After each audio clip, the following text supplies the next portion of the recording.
Welcome back to Keeg's Custom Builds. Today I'm going to show you how to get the flywheel and torque converter off of your old OM617 turbo diesel or just diesel engine. You can see this one, I have it hanging up from the tractor. This one has a window in the block, which is why we're going to be doing a complete rebuild on this. So if you want to see that, like and subscribe to this video. It'll be up on my channel soon.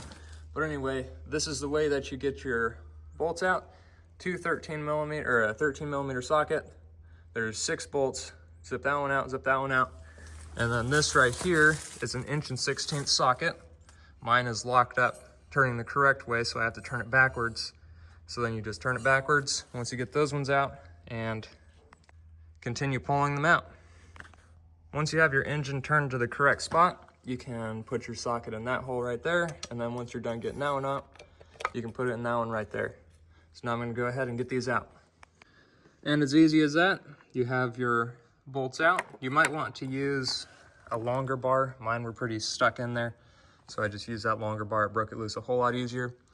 This up here, like I said, or I think I said, is an 1/16".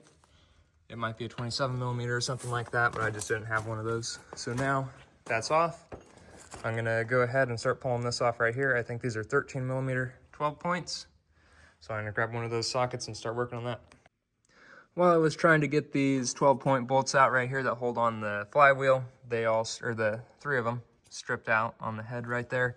So I'm gonna have to get a welder and just weld a nut to it and pull it out that way, which is pretty annoying and highly unfortunate. But what's not unfortunate is you still have time to smash that like button and subscribe to make sure that you follow along on this OM617 rebuilding process and custom manifolds.